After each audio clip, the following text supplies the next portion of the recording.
Hello friends, आज आम video रे ओडिया साहित्य को सटन गोपीनाथ महांती को विषय डिस्कसन करवा। से क्यों मसीह जन्मग्रहण करते, से क्योंठारे जन्मग्रहण करते, बाल्य जीवन और शिक्षा किपरि थिला, से मोस्ट इम्पोर्टेंट ओडिया साहित्य को तांको अनन्य अवदान विषय डिस्कसन करवा।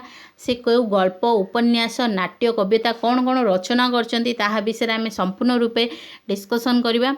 जदि आपन को वीडियोटी भल लगे ता लाइक से निश्चित करंतु। जदि आपन को एहीपरी वीडियो सबू देखिबार अछि ताहाले मो यूट्यूब चैनल को निश्चित भाव सब्सक्राइब करंतु। गोपीनाथ महांती जन ओडिया भाव रे ओडिया जाति पे गर्व और गौरवर विषय। से ओडिया भाषा रे प्रथम व्यक्ति जे कि केंद्र साहित्य एकाडेमी पुरस्कार और ज्ञानपीठ पुरस्कार पाइछंती। एहा होची गोपीनाथ महांती 60 दशकर गोटे चित्र। गोपीनाथ महांती 20 एप्रिल 1914 मसीह जन्मग्रहण करते कटक जिले में। 20 अगस्त 1991 मसीह से मृत्युवरण करते। ओडिशार प्रथम ज्ञानपीठ पुरस्कार सम्मानित ओडिया उपन्यासिक थिले।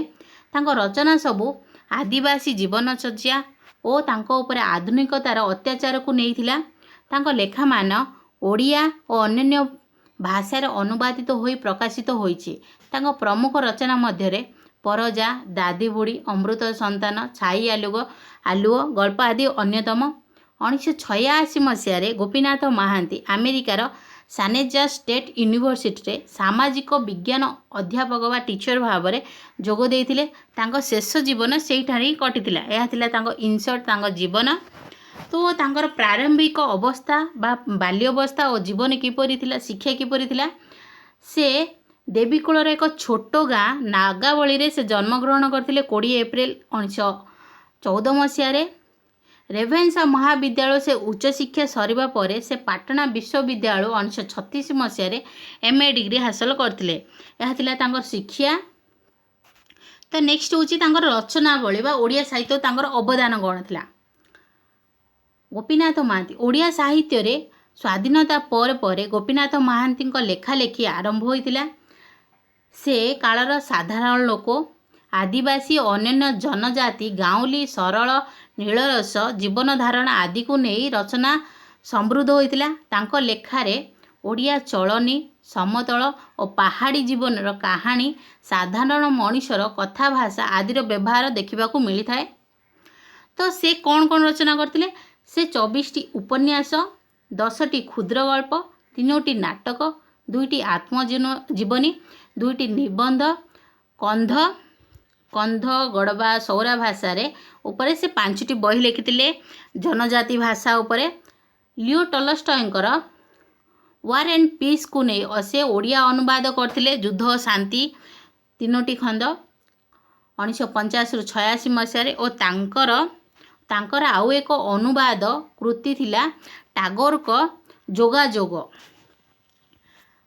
5टी गल्प को नहीं 1956 मसीह तांको रचित छाई आलो गल्प संकलन पर तांको मृत्युर वर्ष पर 1992 मसीह 5टी गल्प को मिसाई छाई आलुअर परिवर्धित संकलन प्रकाश पाइथिला।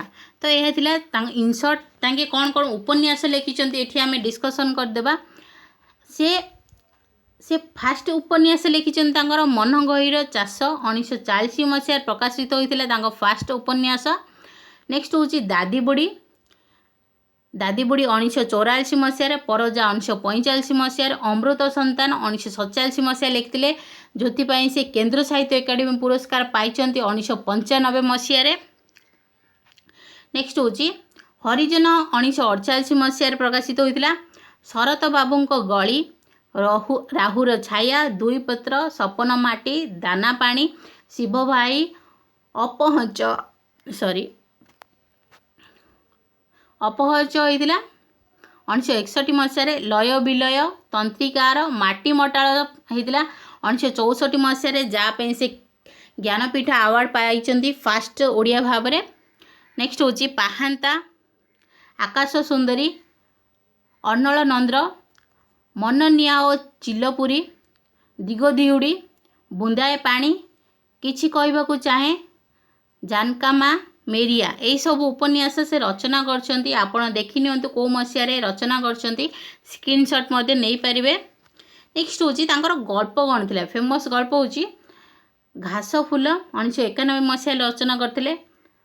पोड़ा कपाळ नववधू 1952 मसिया रे, सॉरी 51, एटा होची 52 मसिया नववधू। छाई आलू 1956 मसिया रे।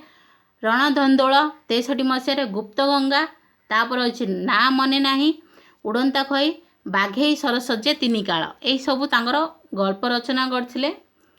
नेक्स्ट होची से आत्मजीवनी रचना करथिले।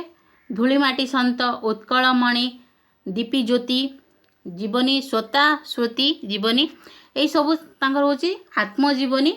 नेक्स्ट होची नाटक होची मुक्ति पथे, दिग दिन दीपहरे, महापुरुष, यह तीनोटी नाटक मध्य रचना करछंती 1936 मसिया रे। नेक्स्ट होची 1985 मसिया रे। नेक्स्ट होची तांकर निबंध कौन थिला, से कौन कौन एसे देखिथिले। प्रेमर नियति 1947 मसिया रे। कला शक्ति 73 मसिया रे। अनुवाद कौन कौन करथिले, भारत आजी ओ काली, India today and tomorrow. Next होची बुझामणा, अनुवाद हेले अन्य भाषा रु निज भाषा को अनुवाद करथिले, ओडिया भाषा को से रचना कर अनुवाद करथिले। भारत आजी ओ काली, इंडिया टुडे एंड टुमारो। बुझामणा जोगो जोगा जोगो, जोड़ा होची रवींद्रनाथ ठाकुर को उपन्यास।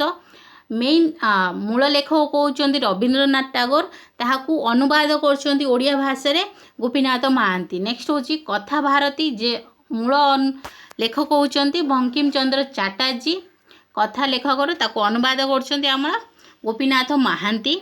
नेक्स्ट होची युद्ध और शांति, लियो टॉलस्टॉय को उपन्यास, मो विश्वविद्यालय। नेक्स्ट होची से लियो टॉलस्टॉय लिखित रूसीय प्रसिद्ध बही वार एंड पीस रो ओडिया रूपांतर करथिले। से भाषा भित्तिक कौन कौन रचना करथिले, से भाषा भित्तिक रे से सबु आदिवासी जनजाति भाषा को मध्य लेखि रचना करथिले। गदबा भाषा परिचय, कुभी कंध भाषा तत्व, एई सबु से कौन जनजाति गाँवली भाषा रे मध्य लेखिथिले। नेक्स्ट होची से कौन कौन पुरस्कार सम्मान पाइछंती।